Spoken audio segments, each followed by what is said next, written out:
Olá, meus alunos! Sejam muito bem-vindos a mais um encontro. Hoje a gente vai falar sobre um aulão muito importante. Poxa, quase que eu não falo, um aulão.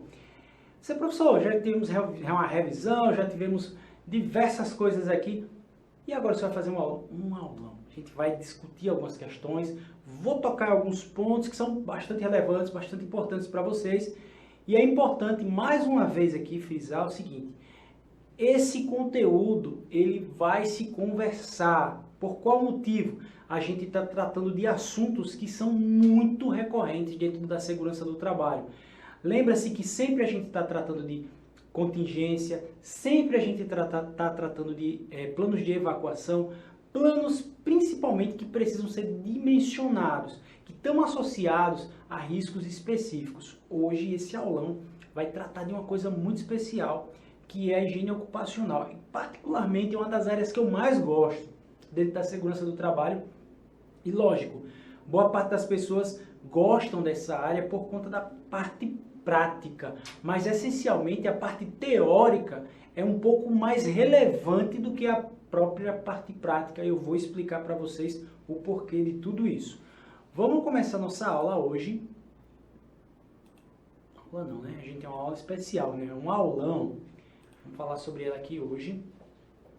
Vamos falar sobre um contexto muito especial, sobre o fundamento, né, da higiene ocupacional. A gente está tratando especificamente de um ponto que é muito fora da curva dentro da segurança do trabalho, que é a higiene ocupacional e que em vários momentos se conversa com a segurança do trabalho.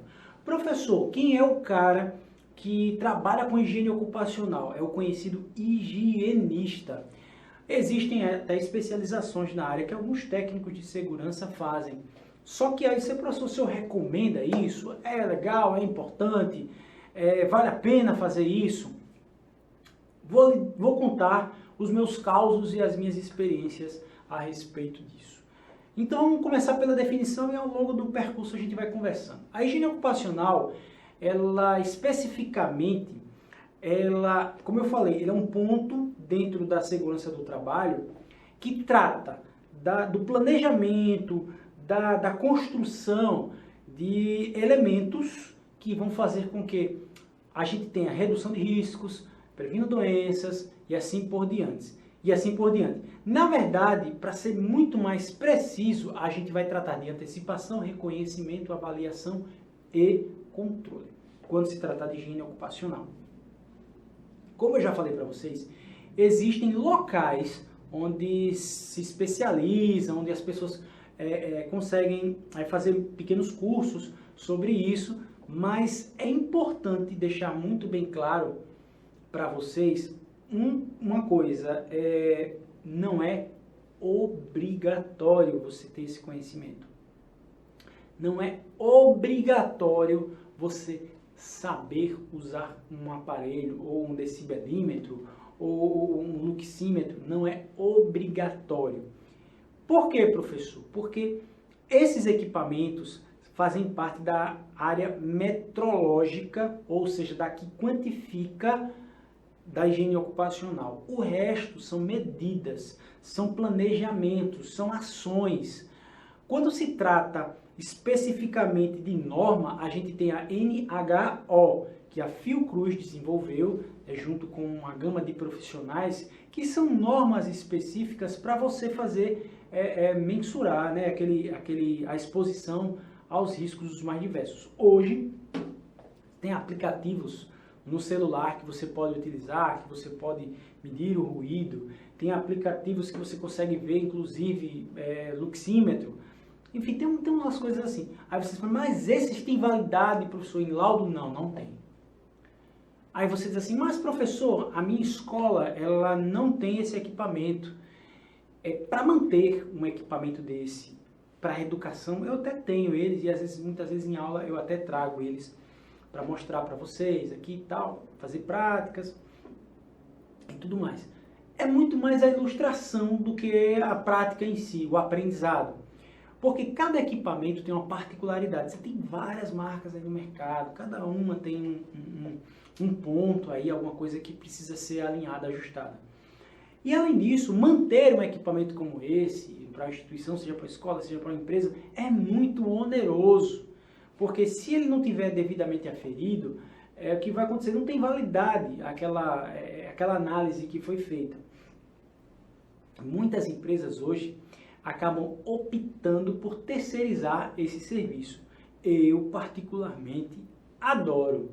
Fica muito mais prático você ter uma empresa que é focada em fazer essas medições, que é focada em dar diagnósticos para que você implemente ações, para que você implemente planejamentos, para que você implemente diversas coisas dentro da sua área. Porém, como eu falei, não é obrigatório, tá certo? Muito, mas muito cuidado com isso. Aí a gente tem risco e perigo. Vamos lá. Vamos tratar especificamente do risco e do perigo. Todas as vezes, eu acho que eu já falei isso, vou ser repetitivo aqui, mas todas as vezes em que a gente tem duas situações que envolvem algum agravamento, o agravamento sempre vai estar associado ao risco. O perigo é o potencial de um evento acontecer. E o risco está associado a esse potencial mais um agravamento. Não esquece disso, já está frisado e recado dado, certo? Vamos falar mais uma vez de riscos ambientais. Para a higiene ocupacional, como para toda a segurança do trabalho, a gente tem riscos físicos, químicos, biológicos e ergonômicos de acidente e assim por diante. De modo geral, nós temos que imaginar que diversos elementos pensados para um determinado assunto, eles estabelecem critérios muito proximais. Como eu falei, essas disciplinas, esses conteúdos acabam se conversando. Vocês viram comigo uma disciplina, né, um conteúdo focado em combate a incêndio, mas vocês viram com outro professor lá, uma que estava atrelada à toxicologia. Fiz questão de fazer um conteúdo também associado a isso, porque tinha a ver com a minha disciplina. E agora o de higiene ocupacional, que também tem uma conversa direta. Vocês vão entender o porquê. Vamos para a primeira questão. Quando se trata de riscos ambientais, especificamente a higiene ocupacional, ela tem um escopo amplo de atuação. Ela trata do reconhecimento, da antecipação, né, de toda a análise, né, dos riscos e principalmente com relação à contenção. Quando eu tenho um viés que trabalha esses 4 pilares, né, de entender qual o risco, chegar lá, processar aquilo ali, planejar a execução, mudar uma rotina, mudar um fluxo, eu tenho que entender que esse tipo de planejamento, tudo isso é pensado a partir de um plano maior, que vem antes, tá certo? Vamos pegar lá o ruído. O ruído, ele sim, é um tipo de risco, sem sombra de dúvida. Mas que tipo de risco ele está associado? Ora, se nós formos olhar, né, diretamente o que tipo de risco ele oferece, que tipo de impacto ele causa, a gente consegue eliminar várias coisas aqui, de forma bem rápida, bem simples. Risco econômico, né, tá fora de cogitação. Isso é só se for realmente o risco de furar o meu bolso, né, quando eu afasto o trabalhador. Né? Eu estou afastando o trabalhador, realmente eu vou ter um risco elevado, né, econômico, porque eu acabo dando prejuízo para a empresa, uma vez que eu estou onerando o meu afastamento, aumentando o número de afastamentos. Ele pode ser considerado um risco químico? Não, né, pessoal? O ruído, ele é uma projeção física, né? Você tem um aparato, já dei até resposta, né? É uma projeção física, ele é uma propagação, eu tenho uma dispersão de um som, né? Uma onda, né? Risco biológico tampouco, ergonômico muito menos, né? Então, ele é considerado um risco físico, assim como vibração, assim como radiação, assim como temperatura, que envolvem especificamente sensação. Né? O risco físico ele não está associado especificamente a uma queda, mas o ruído, que é dividido em dois, né? O ruído de impacto, né? E o ruído intermitente, que a professora deve ter conversado bastante profundamente com vocês sobre cada um desses ruídos. Mas cabe aqui a gente fazer algumas pontuações muito breves e muito interessantes.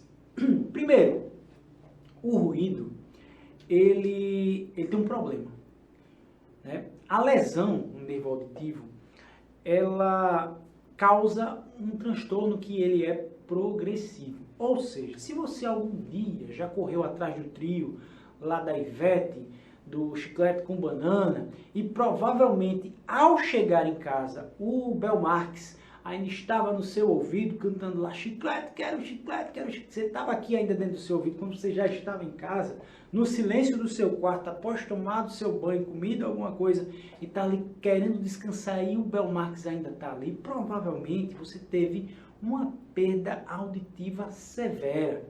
Como assim, professor? Pois é. Para que você entenda melhor o contexto onde você está inserido após o carnaval, aquela lesão que você causou ao seu órgão auditivo, provavelmente você não conseguirá mais recuperá-la. Você não conseguirá porque o ouvido ele não se regenera. A perda auditiva ela é progressiva. Aí você diz assim, mas professor, será que atrás de um trio é uma perda auditiva muito severa? Com certeza. Com certeza. Existem duas coisas que prejudicam o trabalho de um profissional de segurança do trabalho e uma delas é a perda auditiva. Por quê? Porque é uma coisa silenciosa. Muitas vezes o trabalhador ele não tem uma audição perfeita e eu preciso para aquela atividade que o cara tenha a audição perfeita. Porque em diversos casos eu estou usando um abafador que limita a minha audição. E se eu já tiver perda auditiva, melou. Porque o cara, além de ter uma perda auditiva, o cara tem uma diminuição da qualidade da audição, eu estou usando um abafador, o cara não está escutando nada. Imagina um cara desse operando uma retroescavadeira. Imagina você estar fazendo compras lá no seu supermercado, tá lá numa rede varejista grande, que você vê aquelas movimentações de empilhadeira, o cara sem escutar nada, com um abafador, pi, para um lado para o outro, movimentando carga pesada. E alguém está sinalizando para o cara parar ou fazer alguma coisa, o cara não viu, bateu. Ou atropelou alguém, ou derrubou a carga. Então, o ruído, ele é um problema dentro da segurança do trabalho muito complicado, muito complexo. Tanto que, para que vocês terem uma ideia, hoje a gente tem um programa, né, que a gente chama de PAIR, né, que ele é um programa de aconselhamento, que é um programa que envolve, na verdade, um processo educativo bem complexo de perda auditiva. E muitas pessoas não sabem que tem sensível perda auditiva. Eu, por exemplo, tenho sensível perda auditiva do lado esquerdo.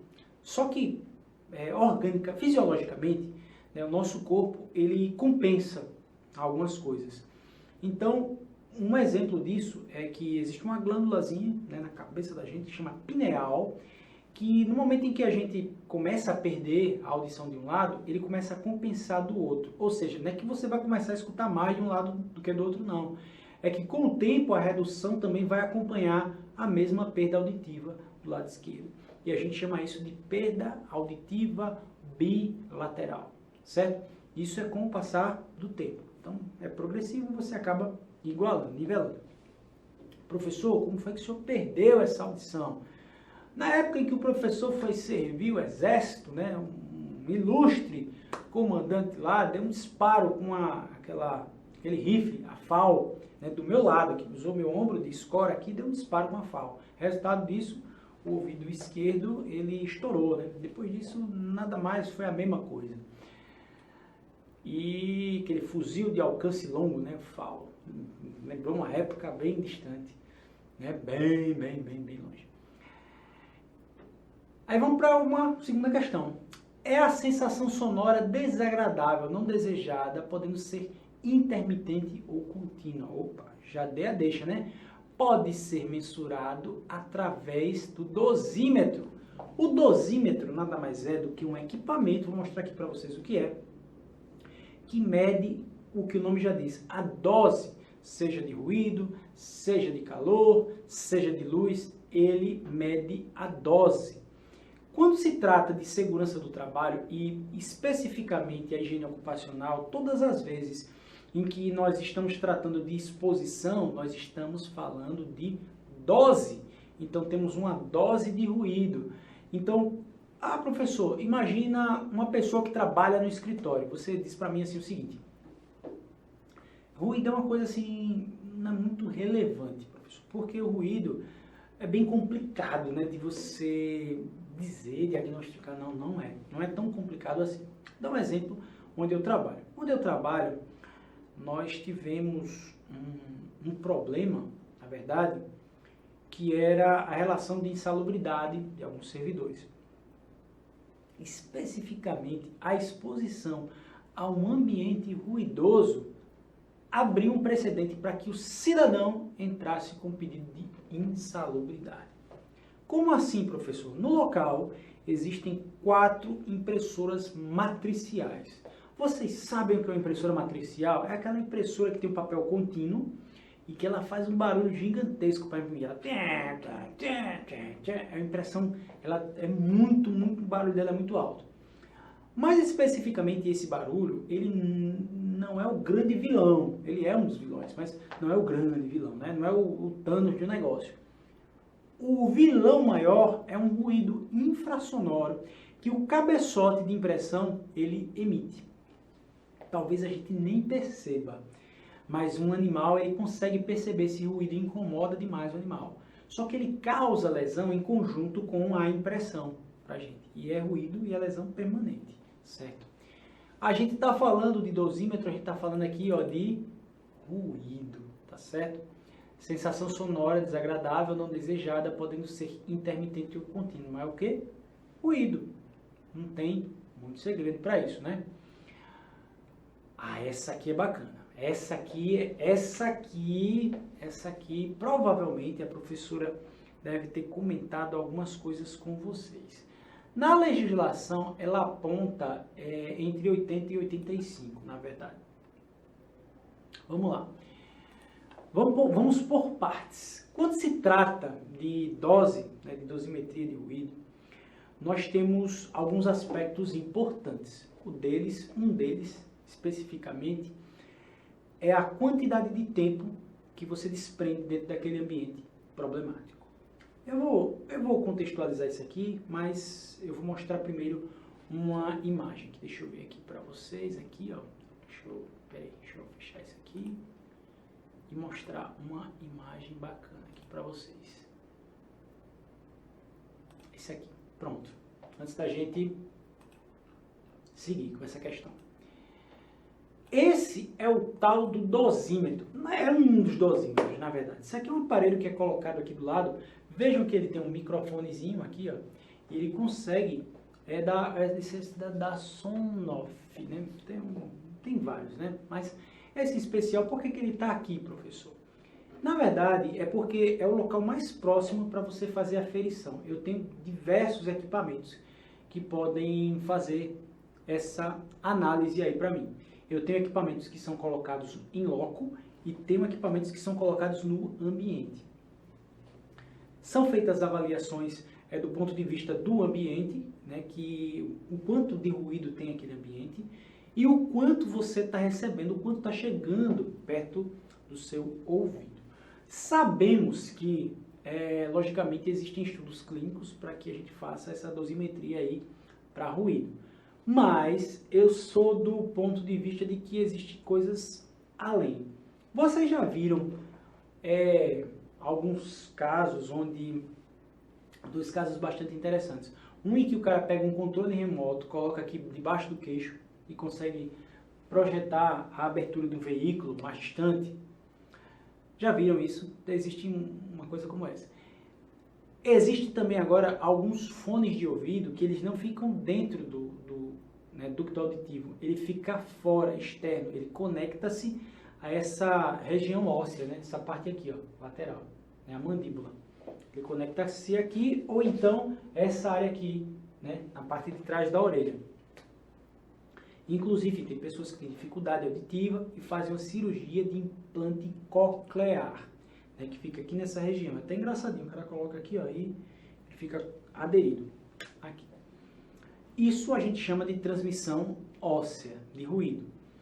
Quando você está num ambiente fechado, né, numa clausura, o ruído ele começa a se projetar para todos os lados. Nesse caso aqui, a gente está num ambiente que é um estúdio. O estúdio ele é preparado para neutralizar e rebater, diminuir o rebatimento de ruídos, né? Segundo meu amigo Moreira, que é especialista em estúdios aqui e é meu diretor, ele juntamente com minha amiga Darlane. Então, a gente tem uma taxa de rebatimento, né, de ruído menor. Eu estou falando aqui, ele bate no acolchoado, ele consegue diminuir, né, a projeção da minha fala, consegue diminuir e abafar os ruídos. A sala é toda planejada para isso. Num ambiente onde eu não tenho essa preparação, eu tenho reverberação, o que é o rebatimento desse ruído. E esse ruído, reverberando, ele tem continuidade e projeção óssea. Então, por mais que eu esteja com o ouvido fechado e eu tenha diminuição, né, da minha audição, eu não deixo de ouvir, né? A não ser que eu use um equipamento que consiga neutralizar o ruído. Existem uns equipamentos, fones de ouvido, que se chamam alguma coisa noise, tem um nomezinho, enfim, deixa lá. Fonezinho de ouvido sofisticado, que ele emite um ruído externo que consegue se neutralizar. Nesse caso aqui, quando a gente está fazendo essa dosimetria, nós verificamos a permissão de trabalho a partir de uma dose. Então, se eu verifico que dentro daquele ambiente eu tenho um ruído que é intermitente ou de impacto, né, que ele tem um pico de 80, 85 decibéis ou decibel, esse ambiente ele me permite uma carga de trabalho que gira em torno lá de 8 horas. Só que a gente, como eu já usei esse exemplo aqui, a gente não trabalha com margem de risco, nós trabalhamos com margem de segurança. Aconteceu comigo já com algumas empresas que eu já trabalhei, que eu já prestei serviço, e o pessoal sempre trabalhava dentro do limiar. Ora, a legislação, ela diz que, tanto de ruído, tanto de permissão. Tanto de permissão, tanto de ruído. A gente não pode trabalhar. Por quê? Porque a gente causa um esforço grande. Dentro do estudo técnico, dentro do que foi feito de levantamento de estudos, logicamente, talvez, até desconsiderando a projeção óssea do ruído, talvez não tenha sido levado em consideração outros aspectos. Por isso, você, enquanto profissional de segurança, tem que trabalhar dentro de uma margem de segurança e não no limiar. O limiar é muito perigoso porque você afasta muito. Respondendo essa pergunta aqui, a gente tem como projeção 8 horas. Porém, esse é o que a legislação prevê. Dentro dessa faixa, entre 80 e 85, mais ou menos 8 horas. Só que uma margem de segurança seria um trabalho de 6 horas aqui. Uma margem de segurança e muito sutil. Para que eu tivesse uma segurança ainda real, fidedigna, eu precisaria baixar isso aqui. E como é que eu baixo isso aqui? Eu coloco o cara com abafador, eu coloco o cara com plug, os dois não, ou um outro, né? Coloco lá. E outra, com bastante verificação no certificado de aprovação. Não é esse xing-ling, não. Essas J algum L aí que você compra na feira, porque já aconteceu isso. O trabalhador, ao invés de estar usando o abafador para fazer um procedimento, o cara estava usando um fonezinho de ouvido normal. Não, mas esse aqui tem não sei o que, noise, não, nada disso. Tem que usar o que é padrão para a empresa, tá certo? Então, eu vou ter duas frentes de atuação, em cima da carga horária e em cima do decibel. Então, eu tenho que diminuir ali, esse EPI, ele me dá seguramente pelo menos uma redução de 10 decibéis, ou de 2, ou de 8, enfim, eu tenho uma carga lá que pode me fornecer essa informação, tá certo?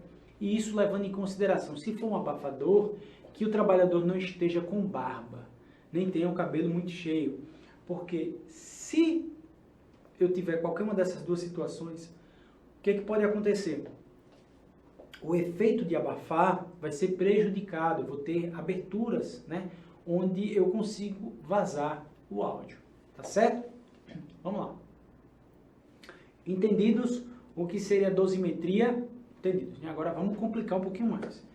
Vamos falar um pouquinho das NHOs. A gente sabe que existe uma gama de normas que vão tratar especificamente da parte de dosimetria, da parte de métrica, da parte de quantificar, certo? Compõe uma série de normas resultantes de trabalhos da Fundacentro, né? A Fundacentro, ela se debruça muito nessas causas e consegue estabelecer rotinas de teste, rotina de pesquisa, certo? Que abordam diferentes aspectos e procedimentos, avaliação, controle de riscos, perigos, ou seja, existe dentro do próprio site da Fundacentro um escopo técnico de NHOs que vão contemplar os mais diversos espaços, desde o risco de ruído, temperatura, de pressão, vibração. Interessante, uma coisa bem interessante. Tem uma doença, a gente às vezes acha que, sei lá, você não imagina, né? Você está distante de um ambiente como esse, de segurança do trabalho, muitas vezes você não imagina uma doença, né? Uma vez, eu fui fazer um serviço de consultoria para uma empresa de ônibus na minha cidade. E uma das queixas, né, dos trabalhadores era com relação ao motor. Para quem não sabe, o motor do ônibus fica bem na frente, né, bem pertinho do motorista. E o motor do ônibus, ele tem um excesso de vibração, principalmente quando o motor não está regulado, não passa por manutenção periódica, ou por característica propriamente do ciclo do motor lá, aquele ciclo, né, que ele tem. Ele consegue vibrar bastante, tá? As peças estão soltas. E num caso como esse, o veículo, nesse caso em especial, né, dessa perícia, era uma contraprova de perícia, e efetivamente a empresa, né, foi autuada pelo Ministério do Trabalho. Depois o sindicato também, né, trouxe um perito lá, e a empresa tinha me contratado para rebater esses dois laudos, né, um do perito, né, judicial, que foi lá junto com o auditor, e outro do sindicato. Então eu cheguei lá, entrei na empresa, né, o sindicato me acompanhando aqui do lado, dois caras do sindicato aqui assim, né, o advogado e outro cara, e eu, né, querendo fazer o serviço e tal. Eu estava com um pessoal de uma empresa que a gente ia fazer uma aferição por vibração. Não, isso aqui já é isso aqui, pessoal, vocês vão atrapalhar. Estou tentando conduzir um teste aqui e vocês não estão querendo né, colaborar. Então foi bem complicado, sabe? Porque o pessoal fica a favor do trabalhador, tal, mas você não pode ser a favor de ninguém, você tem que ser neutro, você tem que ser o que realmente você verificou ali naquele ambiente. Então eu verifiquei que realmente o que faltava no ônibus era um alinhamento e balanceamento. O volante vibrava, aquela coisa de doido. E assim, o cara muitos anos trabalhando com aquilo, daquele jeito e tal, e assim, e aquilo foi tomando uma projeção bem interessante. Qual era a alegação?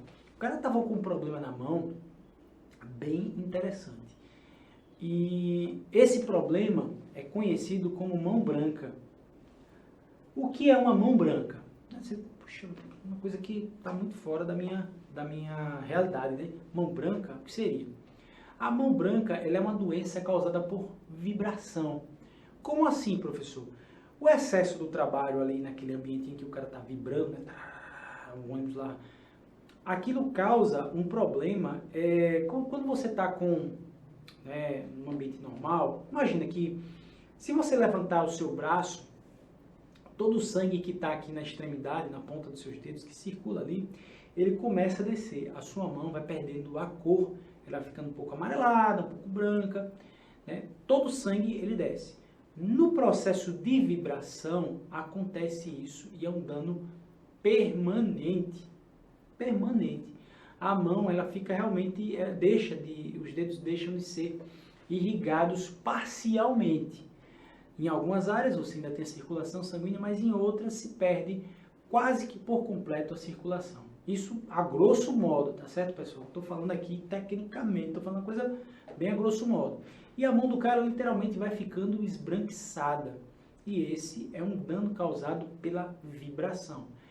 E existe uma NHO especificamente que trata disso. Lógico, como eu falei para vocês, professor, é importante, vai cair na prova? O que vai cair na prova é bem simplificado. Lógico que ninguém aqui vai falar sobre NHOs profundamente, por quê? Isso exigiria de vocês um outro treinamento, um curso, coisa muito mais profunda. E que eu nem recomendo, sabe? Que eu nem recomendo porque, efetivamente, só para quem vai trabalhar com isso, só para quem vai para o campo para trabalhar com esse equipamento. Empresas focadas nisso. Ah, professor, mas em tal lugar eu vou precisar, vou fazer tal. Sim, bacana. Se a empresa lhe dá a condição, né, de treinamento, ótimo. Se a empresa tem um material aferido, né, pela rede meteorológica aí da sua cidade, perfeito. É caríssimo manter um equipamento como esse. Então, são casos muito específicos. Agora, por exemplo, você vai trabalhar no espaço confinado. Lógico que você precisa de um explosímetro. Eu estou falando de, por exemplo, um dosímetro de ruído, um luxímetro, outras coisas assim. Eu não estou falando positivamente de um termômetro, né, de bulbo seco ou bulbo úmido. Não estou falando disso. Eu não estou falando de um explosímetro, que é uma outra situação, né? Então, esses equipamentos exigem, sim, da empresa, a aquisição, exigem uma série de coisas. Mas, principalmente, um olhar mais, sabe, detalhado sobre isso. Mas como é que eu consigo, professor, fazer isso? Como eu falei, cada empresa que tem o seu equipamento, ela oferece um treinamento próprio para uso. Então, boa parte dessas empresas, elas já têm alguns treinamentos específicos. Quando a empresa vai adquirir esse produto, vai adquirir esse equipamento, já inclui esse tipo de relação, sabe? De treinamento e principalmente de aferição. Quarta questão, mais fácil que andar para frente. Qual das NHOs estabelece procedimento técnico para avaliação de exposição ocupacional ao ruído? Bom, eu acabei não falando nisso, mas é a primeira aqui, ó, NHO. A NHO, como eu falei, as normas, como a professora Glenda deve ter explicado para vocês, e logicamente, em diversos momentos deve ter abordado a fundamentação, a norma, ela em especial, ela não precisa ser cobrada, né, até porque tem uma profundidade um pouco maior, é a nível, né, exemplificativo, certo? Então, se algum professor perguntar qual é que trata de ruído, é a primeira, tá certo? A primeira, ela abre os trabalhos falando sobre ruído. Por quê? Porque é uma coisa muito recorrente, porque é um dos principais problemas relacionados à quantificação, tá certo? Vamos para a quinta. As normas regulamentadoras são importantes referências para a execução de atividades que envolvem riscos. Qual das alternativas abaixo estabelece critérios para dimensionamento de atividades perigosas? Vejam só, a gente está falando de norma, né? Não tem erro. Esse aí é questão dada, não tem segredo. Se por acaso alguém questionar isso, você já... Pá!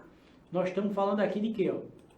Atividades perigosas. Nós estamos falando sobre periculosidade, não estamos falando sobre insalubridade. Certo? Qual é a norma? Tá aqui, ó. Sem erro, né? Sem erro, sem mistério, sem segredo. Vamos lá, vamos conversar um pouquinho sobre as duas normas. A insalubridade, bem como a gente já conhece, ela tem algumas coisas específicas. Então, muito cuidado quando o trabalhador chega para você e diz o seguinte: olha, eu tenho que receber insalubridade por esse motivo, eu sou exposto a esse risco. E muito cuidado com isso. Mesmo aqueles sindicalizados, porque os sindicalizados são pseudo-instruídos. Né? Por que eu digo que são pseudo-instruídos? Porque eles escutam ou reproduzem o que outras pessoas falam, o que outros, muitas vezes até advogado, não tem nem esse conhecimento. Então, hoje a norma, a NR15, que trata de insalubridade, ela é muito, muito restritiva. Então, algumas coisas em especial, permitem. A avaliação de insalubridade, ela, em alguns casos, ela pode ser até quantitativa, mas no normal ela é qualitativa. Quando se trata de diferença de temperatura, lógico que a gente tem uma avaliação quantitativa, mas quando se trata, por exemplo, de exposição a risco biológico, é a avaliação qualitativa. Boa parte das avaliações que envolvem insalubridade, você olha, você vai lá, sei lá, isso aqui é 10%, ou isso aqui sei lá, é 20%, isso aqui é 40%. Qual o percentual? mais adequado para aquela atividade. É muito difícil, porque quando se fala em dinheiro, ambos os lados, né, começam a chiar. Mas especificamente a gente tem que ter muito cuidado com isso. E outra, o tal do GE ou GHE trata especificamente do grupo homogêneo de exposição. Quando você trata um grupo dentro de um ambiente, com as mesmas características, com a mesma desenvolvimento, mesma atividade exposta ao mesmo risco, a gente chama isso de grupo homogêneo de exposição. Vou dar um exemplo. Aconteceu comigo na empresa que eu trabalho. Então, boa parte dos profissionais estavam expostos a um tipo de risco, né, que foi dentro da pandemia, foi a Covid. E o que foi que aconteceu?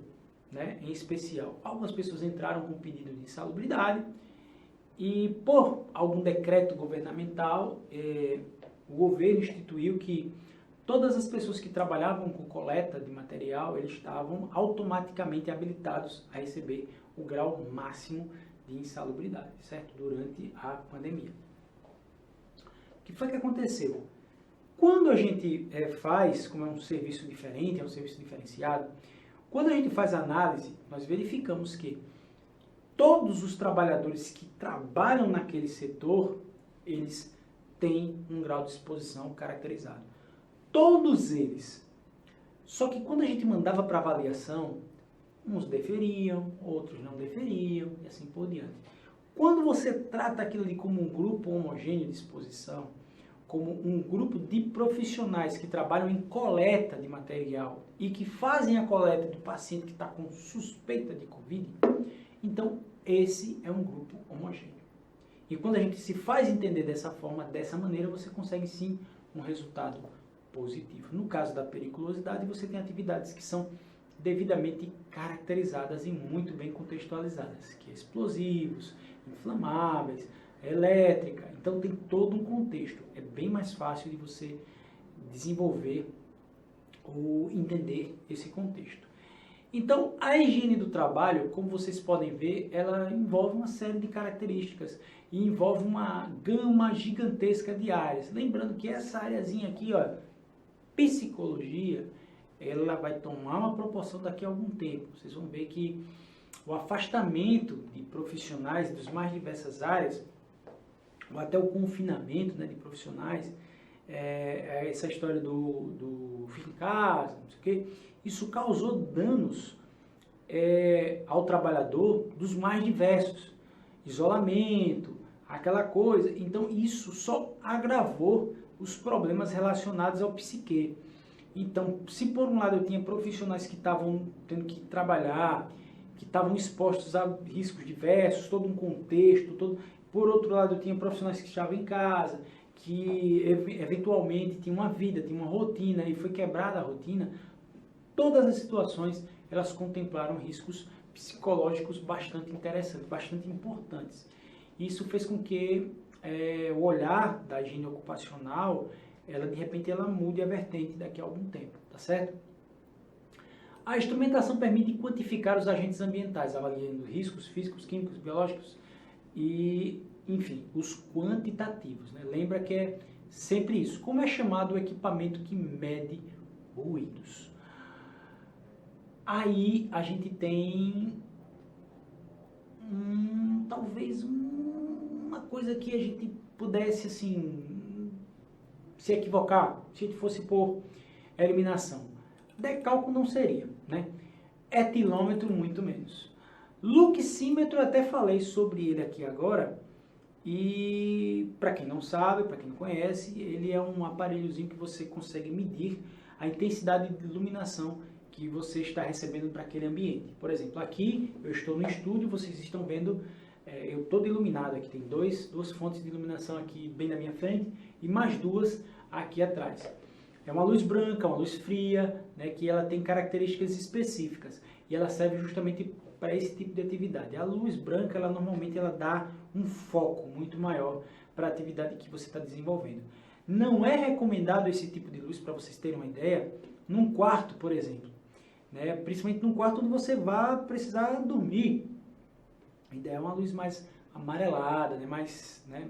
Tem um nível de Kelvin, né? Um pouco mais baixo, para que você consiga ver, né? E consiga relaxar antes de dormir. Por fim, a gente tem isso aqui, ó, o decibelímetro, como o equipamento usado para medir ruídos. Né? Dosímetro de ruído também seria uma opção. Se tivesse, eu vi aqui densiômetro, mas eu na hora pensei, na hora eu associei a um outro nome, né? Fiquei, não, peraí, não, dosímetro, aí quando eu vi que era densiômetro, era outra coisa. Isso aqui não tem nada a ver, viu? Tem relação alguma, é decibelímetro mesmo. Vamos para a questão 7. Olha o tal do GHE. O que significa, vocês já sabem, né? Agora não tem nem mais para onde esconder. Né? A gente está tratando de um grupo homogêneo de exposição. Os grupos homogêneos de exposição são bastante difundidos nesse aspecto da higiene ocupacional, por vários motivos. O principal deles diz respeito à formatação desses grupos. Você identificar grupos que estão executando funções parecidas ou não, mas estão expostos ao mesmo risco. Então, estão dentro do mesmo ambiente, sim, então é caracterizado como um grupo homogêneo de exposição. Nem precisava pensar, né, para responder essa. Facílima. As atividades que envolvem riscos ambientais podem ser dimensionadas conforme aspectos físicos, químicos, biológicos, ergonômicos e de acidente. A vibração envolve um risco, o que, pessoal? Sem errar, sem pensar. Até porque eu já falei sobre isso aqui, né? Risco físico. Além da vibração, a gente tem o ruído, a gente tem a radiação e outros, né? Pressão, temperatura e assim por diante. Vamos para a questão 9, né? De acordo com o que estudamos, a dosimetria, dose, é um indicador que mede a exposição ou a dose de um ponto específico do corpo, até mesmo de partes do ambiente, um sistema que compõe a metrologia de um equipamento, um sistema de verificação, um sistema de amostragem, um indicador amostral de variância de GE. Vamos lá. Eu vou primeiro de tudo, vou mostrar para vocês opa, eu mostrei ali a resposta, mas não era para fazer isso não, desculpa. Vou mostrar para vocês aqui alguns elementos. Vou colocar aqui o primeiro, que é esse aqui, é um tipo de dosímetro, né, de ruído. Essa é uma marca aqui conhecida, não sei nem se a gente pode mostrar essa marca, mas é uma marca bem antiga.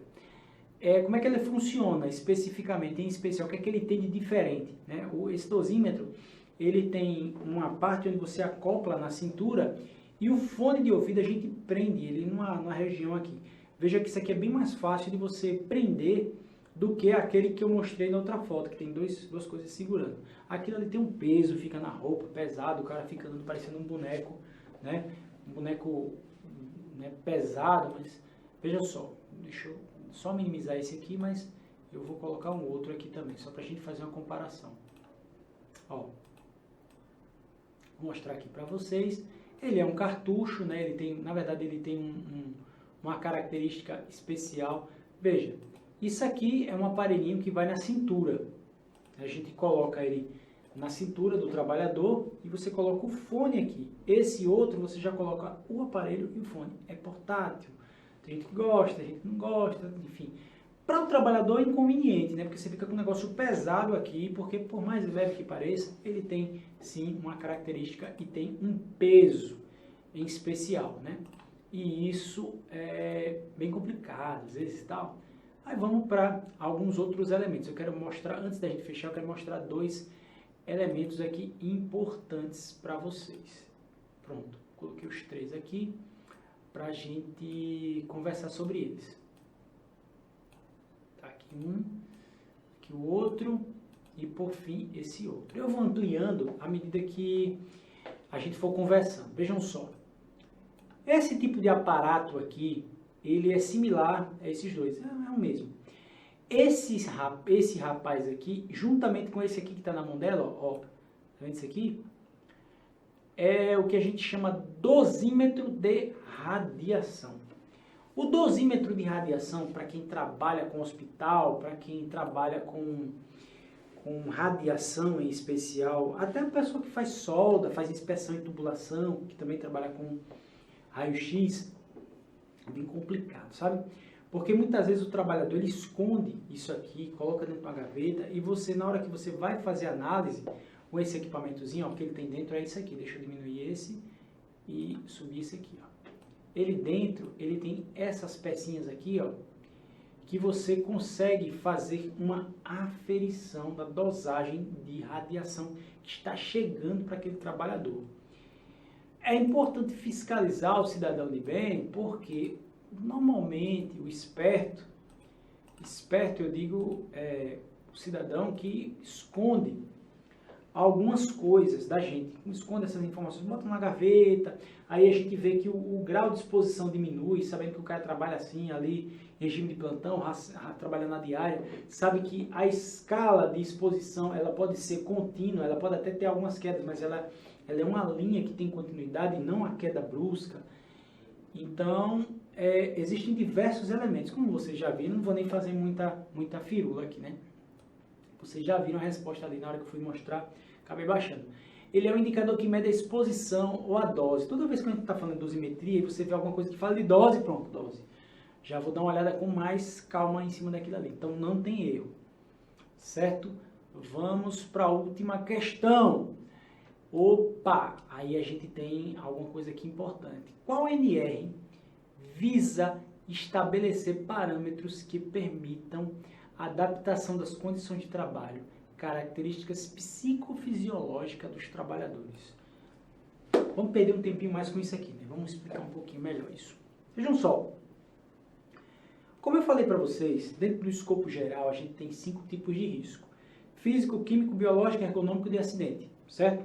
Isso aí é sem sombra de dúvida. Como eu falei para vocês, durante essa projeção aí dessas coisas, o que foi que aconteceu? Existe um possível aí novo risco futuro, que é o da psique, né, que envolve a psicologia, que envolve trauma, que envolve estresse, que envolve fobias, que envolve uma série de coisas. Eu vou contar só rapidamente uma situação que eu presenciei na época de estagiário. Eu fui para uma plataforma e a gente chegou de helicóptero. Um cidadão simplesmente segurou na plataforma e não conseguia sair. Essa é uma história bem antiga que eu conto todas as vezes que eu lembro dessa história, dessa situação aqui. E o cara não conseguia nem para frente nem para trás. O cara estava em pânico. O cara tinha medo de altura. O que o cara estava fazendo numa plataforma de prospecção de petróleo? Então, esse cara teve que ser retirado de lá às pressas. E isso envolve um tipo de risco muito específico. Imagina o cara dar um tilt lá fazendo alguma coisa. O cara está pilotando um avião, de repente o cara dá um... Então, isso tem que ser avaliado. E ele não cabe nesse escopo de risco. Eu vou falar para vocês a resposta, que é essa aqui, a NR17. Certo? Quando se trata de ergonomia, quando se trata de... Para a gente finalizar, né, com chave de ouro. Quando se trata de ergonomia, quando se trata desse tipo de coisa, é muito importante verificar diversos aspectos. Por quê? Porque envolve características psicofisiológicas dos trabalhadores. Por mais que a gente tenha em mente de que aquele dano afeta a pessoa fisicamente, ou que pode efetivamente causar alguns transtornos, mutilação, isso e aquilo, o dano psicológico é muito, muito importante e deve ser levado em consideração em todos os aspectos. Imagina um trabalhador que está desenvolvendo a sua atividade e de repente ele perde um braço ou perde uma perna. O cara é ativo, o cara anda e de repente o cara perde um membro, né? Ele fica sem andar, fica inabilitado, para de trabalhar. Isso afeta a cabeça do cara. Não é pensado dessa forma. Por outro lado, imagina um profissional de saúde, né, que é tão cobrado pelo atendimento humanizado, mas muitas vezes é muito mais cobrado porque o dano psicológico que existe na humanização do tratamento, ele não é tratado, ele não é conhecido, ele não é verificado. E isso causa impacto na rotina de trabalho. É por isso que você chega para o médico lá, você vai para uma consulta, o médico está assim, ó, nome, fulano, ó, tome 2 de pirona, vamos embora. Tá. Muitas vezes é porque o cara é ignorante mesmo, mas boa parte dos momentos é uma blindagem que o cara faz da humanização. Porque ele sabe que se ele se afeiçoar àquele paciente, se ele der um tratamento diferenciado, ele se apega àquele paciente. E se ele se apegar àquele paciente de repente morre, ele não vai poder tratar outros, ele não vai ter como tratar outros pacientes. Imagina para um profissional que trabalha na unidade de cuidados paliativos, que lida com a morte todos os dias. O profissional de segurança do trabalho, só para a gente finalizar aqui, ele é um profissional que lida com a vida de pessoas, com adoecimentos, com afastamentos, evitando tudo isso. Mas se ele não tiver um trabalho, um acompanhamento e principalmente uma consciência do seu papel, sua função dentro do ambiente de trabalho, a gente tem mais um profissional afastado. E esse é um profissional assim essencial para tudo, né, dentro do aspecto segurança do trabalho. Então, quero deixar aqui um grandíssimo abraço para vocês. Satisfação grandiosa ter participado, ter estado aqui presente nessa jornada aqui com vocês e ter contribuído um pouquinho, né? Porque daqui a pouco vocês vão ser colegas de trabalho, né? Vocês deixam de ser alunos e são colegas de trabalho, e a minha preocupação é gigantesca no intuito de formar, né, colegas de trabalho que consigam conversar exatamente a mesma língua. É uma preocupação gigantesca. A gente aqui não tem essa questão de competição, porque isso não existe. Daqui a pouco está trabalhando na mesma empresa, daqui a pouco eu encontro com você por aí, eu vou aqui tomar um café e encontro um aluno, professor, o senhor aqui e tal. Então, é muito importante, né, que vocês tenham em mente isso, que foi uma ótima opção que vocês fizeram sobre curso e que estar nessa escola, né, foi uma opção ainda melhor, porque você encontra aqui profissionais que estão aí no mercado, que estão trabalhando, que estão trazendo coisas novas para vocês constantemente, tá certo? Grande abraço, até o nosso próximo encontro. Tchau, tchau.